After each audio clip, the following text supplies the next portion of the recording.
Sheldon Asimov. I'm a Montreal-born entrepreneur, consultant, and Uber driver. I have studied Native American shamanism for over 20 years. And I've studied it with the Deer Tribe Métis Medicine Society, which is based in Phoenix, Arizona. And my teacher, who is no longer alive, his name is Harley Swift-Deer Reagan, and I give him and the people that are associated with him full credit for this information. It was taught to me, but it is not coming from me. It is coming from a long tradition known as the Twisted Hares Council of Elders. I am in this path of knowledge. I am a Fourth Gateway apprentice, a pipe carrier, a sun dancer, a drummer, and a study group leader. Now, shamanism is the study of human energy, how to harness and use it mostly for the benefit of self, life, and others. I would like to share one of the many teachings with you today, and I will start with a medicine song to bring everybody present in this space. So I'm put this down. And now this song is known as I'll say this. The Plains Indians, the Indians that lived in North American plains, one of their sports was to steal horses sometimes. And this song is called the Horse Stealing Song. So what I'd like you to do is sing along if you would like to do so. I'm going to sing by myself. There's a lead, a drum, and a chorus. I'll sing the whole thing to start, but if you feel like it at any point, you come in at the drum and the chorus part of it. And don't worry, it's it's easy.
Now, besides wanting to sing because it's fun, it's going to be tied in with the presentation itself, and you'll understand what drumming might have to do with what I'm going to present to you. Did anybody feel like they wanted to go steal a horse? No? Okay. According to shamanism, we humans, besides having physical bodies, we also have what is known as the luminous egg or cocoon, which surrounds our physical body as an orb of vibrating light energy. This is not in our normal visual spectrum, but some people can see it clearly. Perhaps you might have gotten a glimpse of it from time to time.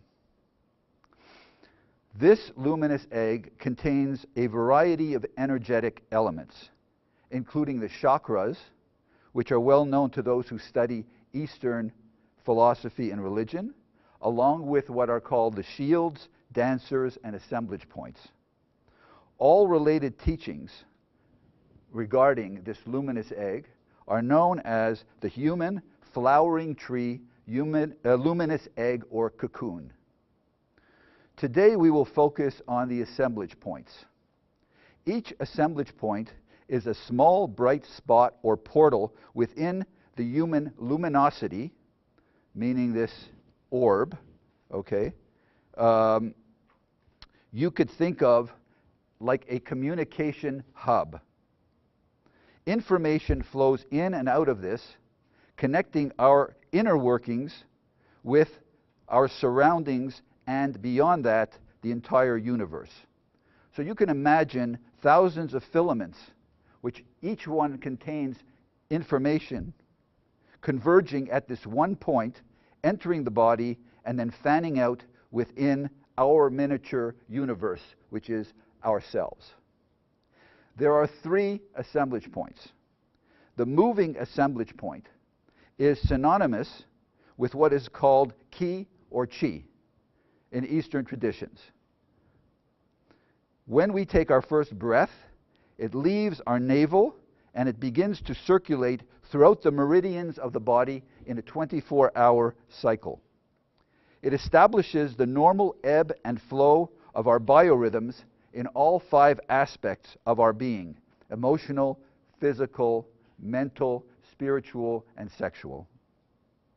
The great light assemblage point is the second one. That remains, we are born with it in the navel, and it stays there our entire life. It is the point from which we reach out to perceive universal truths. It is our connection with the everything. It could be described as a transmission line between us as humans and the source of the force. The stationary assemblage point is the focal point of energy whose function is to determine how we perceive reality. Like an electronic tuner, its position will determine what station and what program we are playing and what we are aware of. Although it is called stationary or static, it moves in specific and usually gradual ways.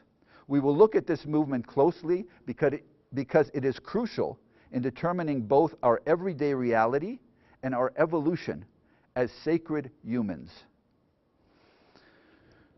So, looking at this, when we are born, our stationary assemblage point is in our navel. Over the first 3 years of our life, it moves up the body to around here, and then this way across the chest, and finds a position somewhere around here. This position that it assumes at the time enables us to perceive reality in a way that is best suited to our specific growth. Subsequently, meaning the rest of our lives, this assemblage point can move along 3 different paths. The 3 paths are the red road, which is the human road, which is the proper shift in movement; the blue road, the animal road, which is the improper shift in movement; and the yellow road, or plant road, which is the one that it moves, that is caused, the movement is caused through hallucinogenic drugs. The red road is the optimal path for the stationary assemblage point to follow. As you can see by the numbers, it moves from 1 to 4 horizontally, and then down to 11, which is the navel. That is the potential for it to move. Every station requires a person to hold a substantially higher level of energy than the previous one. Therefore, very few people in recorded history have gone the entire route back to it, the source. We're looking at Christ, the Buddha, Moses, Muhammad. These are enlightened masters. This is an incredibly high level of human achievement. The majority of people worldwide are in what we call a point station or assemblage point station 2. Now, if you can see where that's located on the top line. This is also known as the point of reason. The name is ironic. It means that these people see everything in black and white. Stability and continuity are of paramount importance for them. They reason themselves into habitual, secure, comfortable, everyday reality, whereby change is threatening, and so are those with a different point of view.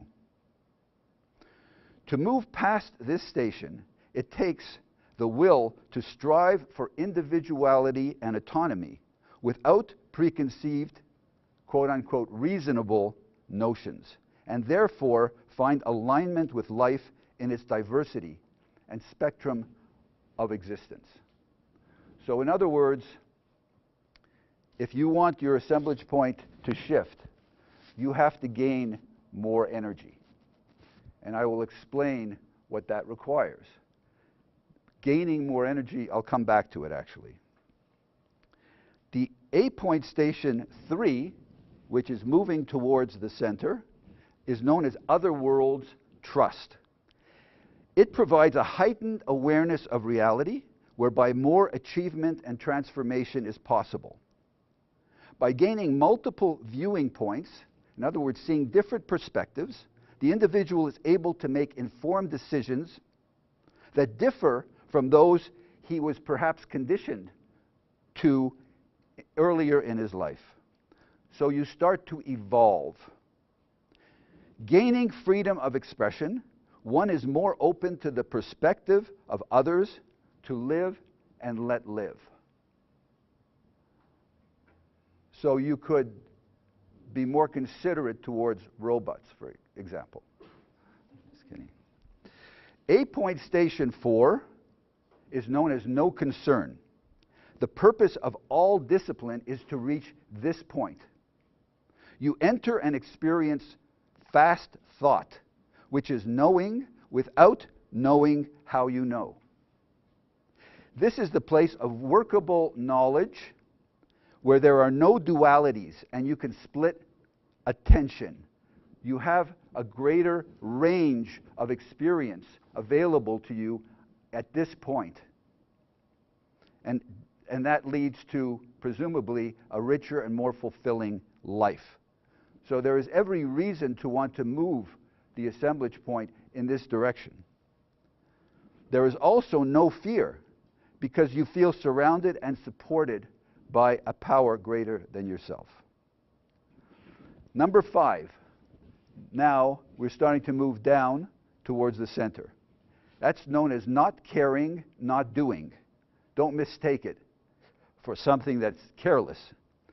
You reach that after you have eliminated your self-importance and your attachment, especially to material things or to anything for that matter. You have to let go of attachments and be willing to step into the unknown.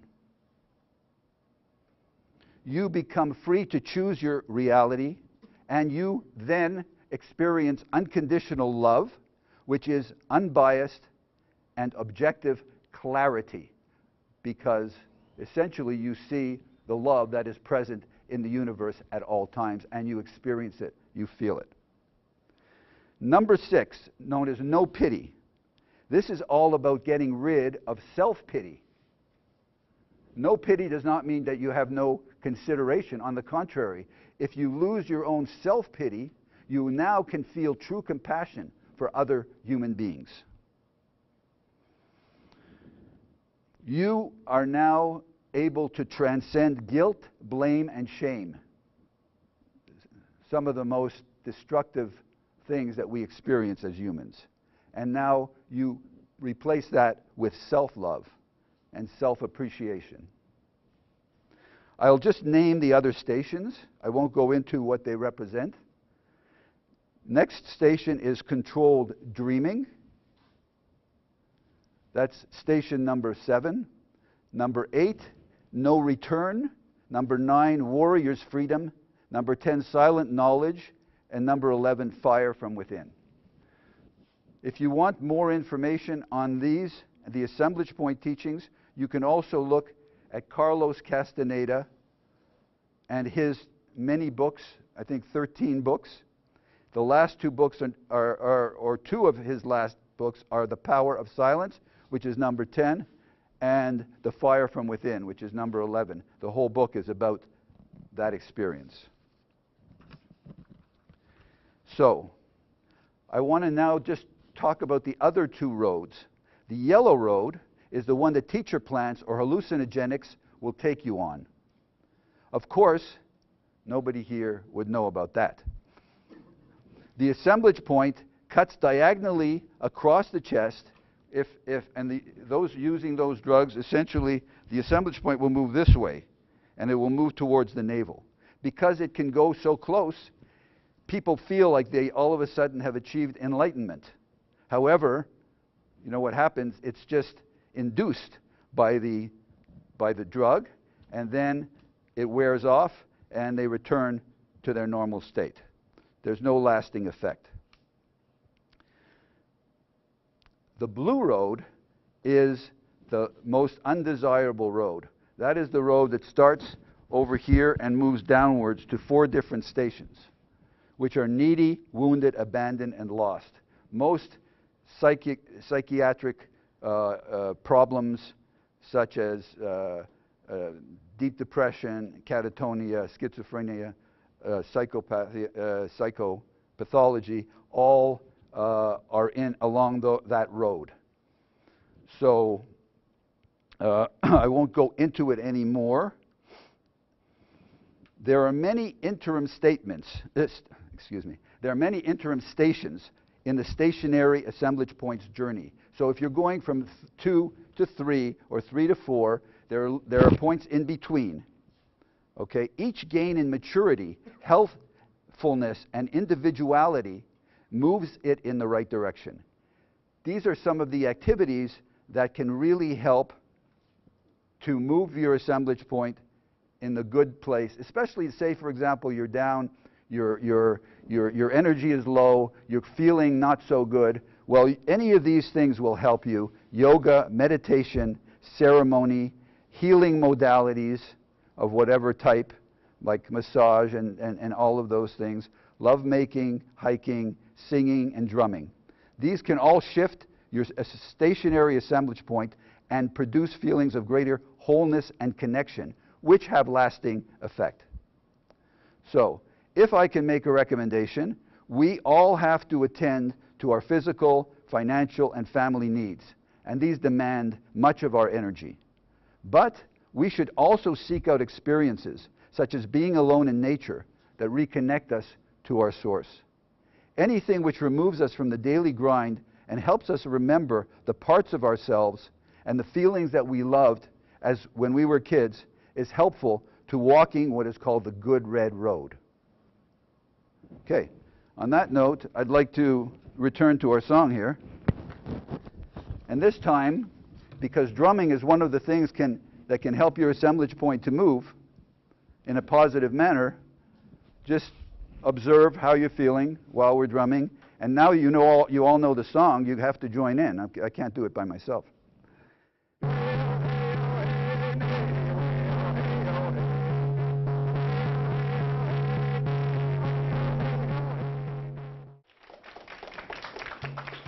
Apparently, there's no time for questions, so. But, I do have my information. Can you have the, keep going? Oh, yeah, let me just go back to that. So, this is my teacher, Harley Swift DeRegan. He passed away in 2013, a man of incredible intellect and a humanitarian. And I honor him. Next. So, here's my information if you care to take it down. If you have any questions or you want more information, if you'd like to drum, we drum every month. In fact, we have a session on Sunday, so you can come. First time you come, it's free. Second time, it's not very expensive either. We do that in Kahnawake, in the native reserve, and it's a great, it's a lot of fun. And we also have other activities. You can also look up, where it happened to my info? Oh, go back one, please. Sorry. This, if you want information about the deer tribe itself, it's dtmms.org. It's a very elaborate site. There's a lot to be learned. Thank you all.